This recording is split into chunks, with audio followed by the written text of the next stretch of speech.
Petualangan di dunia ajaib, Gerbang Cahaya. Di sebuah desa kecil yang terletak di kaki gunung, tinggallah seorang anak perempuan bernama Ivy. Ia anak yang cerdas dan memiliki rasa ingin tahu yang besar. Ivy senang menyendiri di kebun belakang rumah bersama kicauan burung. Ia menulis cerita di buku rahasianya. Suatu malam, saat langit gelap tanpa bintang, Ivy melihat cahaya biru yang berkedap-kedip dari arah hutan belakang rumahnya. Cahaya itu tampak menari-nari di antara pepohonan.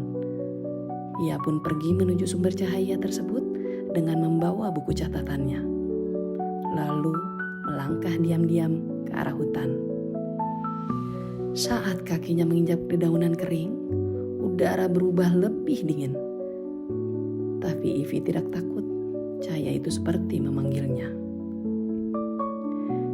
Cahaya biru menuntunnya ke celah di antara dua batu besar, tempat akar-akar pohon melingkar membentuk gapura alami. Tiba-tiba, cahaya itu menyatu dan membuka sebuah gerbang bercahaya, berkilau seperti terbuat dari emas dan kaca. Di balik gerbang, terlihat langit penuh warna seperti pelangi, daratan yang melayang, dan bunga-bunga bersinar di udara. Ivy menghela nafas kagum. Ia merasa seolah-olah lukisan-lukisan yang dulu ia gambar telah menjadi nyata. Tanpa ragu, ia melangkah masuk. Begitu ia menjejakkan kaki ke tanah di sisi lain, gerbang perlahan menutup dan suara musik lembut terdengar dari kejauhan. Dunia itu bukan dunia biasa. Udara wangi seperti vanila dan rumput basah, dan setiap langkah kakinya menimbulkan kilauan debu bintang. Ivy disambut oleh makhluk-makhluk fantasi yang belum pernah ia lihat sebelumnya. Banyak peri-peri kecil dengan sayap yang bersinar. Seekor kucing yang bersayap dengan bulu halus seperti langit senja mendarat di pundaknya dan mengeong dengan suara lembut dan nyaman di telinga. Pohon-pohon di sekelilingnya yang berkedap-kedip seolah menyala dalam kegelapan. Seekor kupu-kupu yang mengepakkan sayapnya yang memancarkan cahaya yang indah, memandu Ivy melewati jalan setapak kristal yang bersinar jika dilintasi. Ia pun tiba di sebuah padang luas tempat bunga bernyanyi dan matahari bersinar warna-warni layaknya pelangi. Disinilah Ivy mulai menyadari bahwa dunia ini benar-benar ada dan nyata. Dan entah bagaimana dunia ini mengenalinya. Makhluk-makhluk di sana menyebutnya gadis cahaya.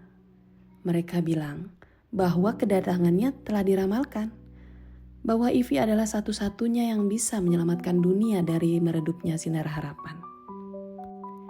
Di tengah istana langit yang terapung, Ivy bertemu dengan Ratu Cahaya, sosok anggun dengan mahkota kristal dan sayap bercahaya. Ratu itu menjelaskan bahwa dunia mereka sedang meredup. Kristal langit, sumber cahaya dunia ajaib, telah dicuri oleh bayangan kegelapan yang tinggal di puncak kabut. Tanpa kristal itu, semua makhluk ajaib akan perlahan hilang. Ratu Cahaya berkata, hanya seseorang yang berhati lembut dan penuh keberanian yang dapat menembus bayangan dan membawa kembali cahaya. Lalu ia menyerahkan peta kristal yang bersinar terang kepada Ivy, yang hanya bisa dibaca oleh hati yang tulus. Perjalanan Ivy dimulai. Ia ditemani oleh Flory, seekor naga kecil berwarna hijau yang bisa bicara. Mereka melewati sungai pelangi yang airnya bisa menyembuhkan luka, menaiki bukit awan tempat angin berputar seperti pusaran, dan harus melintasi hutan tidur yang membius siapapun yang tidak bernyanyi. Di puncak kabut, mereka berhadapan dengan bayangan gelap, makhluk hitam besar yang menyerap cahaya di sekitarnya. Tapi Ivy tidak melawan dengan senjata. Ia menyanyikan lagu masa kecilnya yang penuh harapan dan cinta. Lagu itu menembus kegelapan, mengingatkan bayangan gelap tentang cahaya yang dulu pernah ia miliki. Bayangan itu pun berubah menjadi cahaya terang dan mengembalikan kristal langit dengan damai. Setelah kristal langit dikembalikan ke Ratu Cahaya, dunia ajaib kembali bersinar. Bunga-bunga bermekaran, pelangi muncul tanpa hujan, dan semua makhluk hidup kembali dengan gembira. Ratu Cahaya memeluk Ivy dan berkata, "Kau telah menyelamatkan dunia ini bukan dengan kekuatan, tapi dengan hatimu yang lembut." Gerbang pun kembali terbuka, dan Ivy pulang ke desanya dengan hati penuh keajaiban. Ia tahu, dunia nyata pun bisa jadi ajaib jika kita percaya dan berani.